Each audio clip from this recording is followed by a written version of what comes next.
Okay, so there's a lot of talk, a lot of communication about vitamins, amino acids, supplements, and how they go hand in hand with hair growth or hair loss. So I'm a little confused. So today I'm going to be asking Nina everything that I don't know.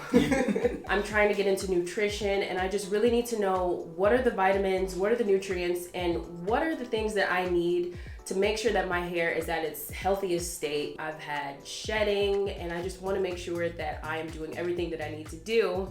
So with that being said, I'm gonna go ahead and pull out my notes. I have a couple questions for you, Nina. Okay, perfect. Let's get started. So I've heard that B vitamins are supposed to be really good for your hair growth and also maybe for your skin. Could you tell me a little bit about why they're important and how they're essential for hair growth?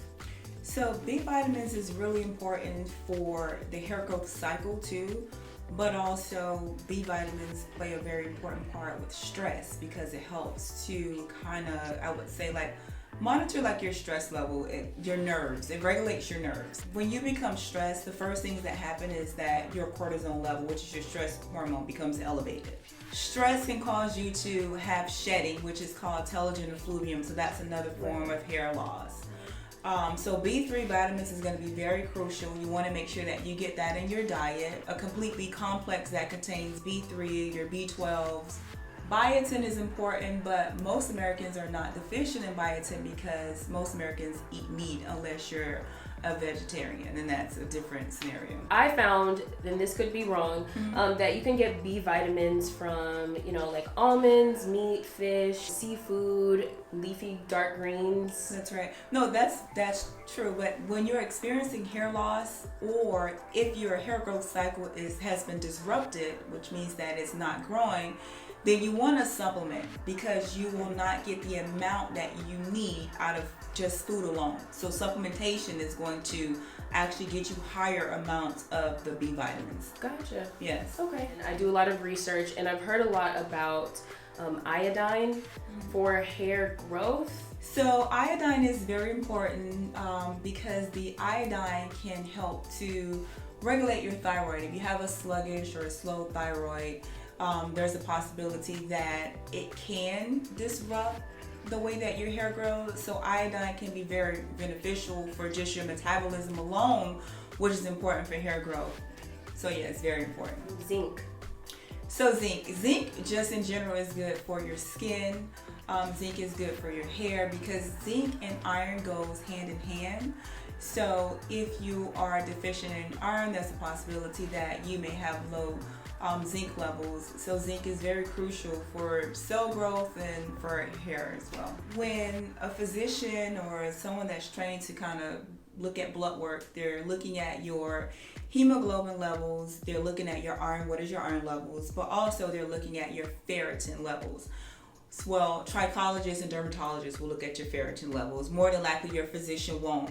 So your ferritin is important because it's how much iron is circulating in the body. So iron is really good for tissue and cell growth. So if your iron levels is low, then definitely that will disrupt the hair growth cycle and you will experience shedding. So it's very important to eat foods that's rich in iron as well, like it's spinach, broccoli is good. All of your green leafy vegetables is good. And if depending on how low it is, you may need to supplement with taking, iron 25 or maybe even 50 milligrams to get the levels up.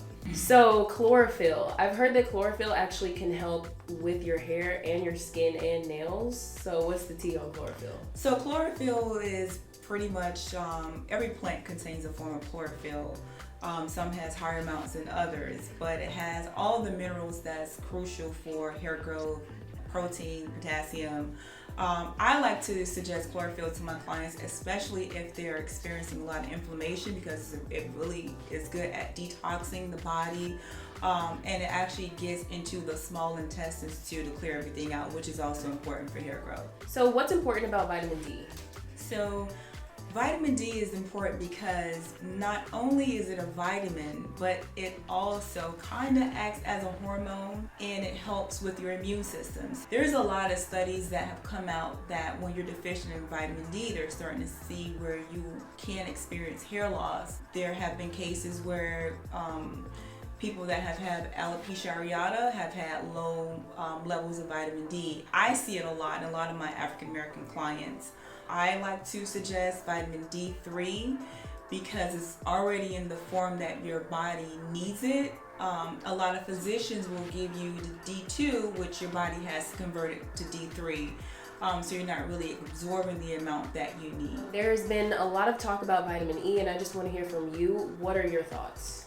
So vitamin E, it's tricky because you have different forms of vitamin E. You have tocotrienols and you have it in the form of tocopherols. I'm very aware of the tocotrienol form of vitamin E because I work for this company, Life Extension, and they have this awesome formulation of vitamin E where it actually keeps your hair in the growing phase, which is the anagen phase. And it's very beneficial. I think it's something that everyone should take, but you also want to make sure that, you know, if you have any health conditions, that you talk to your physician because it is a mild blood thinner. Thank you. Amino acids are one of the key things to strengthening your hair and your hair follicles. What are some amino acids that you think would be good for us to consume within our lifestyle routine? Well, definitely if you are experiencing hair loss from stress, thyroid is a really good amino acid because it helps to alleviate stress. It's really good if you're an athlete. You have lysine. Lysine is very important because it helps with the absorption of iron. So if you are taking an iron supplement and your levels are still low or your ferritin levels have not gone up, then you may want to consider lysine. It's also good if you're experiencing hair shed. And most importantly, I like to give it to my clients who have acne breakouts because it really does help to eliminate some of the breakouts. So I would say if you're looking for a good vitamin supplement, you want to make sure that it has all of the vitamins, which is very important. And you want to make sure that the vitamin has a certificate of analysis, pretty much that states that if it has 500 milligrams to 200 milligrams, that's what you're getting. And then a balance is, you know, it's good to have amino acids in there. It's good to have minerals, just everything just in one pill. So your vitamins, minerals, and amino acids, and then you're fine. Yeah, I think that's going to go ahead and wrap everything up. Thanks again, Nina, for giving me all this information because, you know, the more you know, the more you grow. That's right. For more hair loss and scalp health information, you guys should definitely follow us. We post on our blog every single week, so definitely check it out. All the information is going to be in the description box down below, and we will see you in the next video.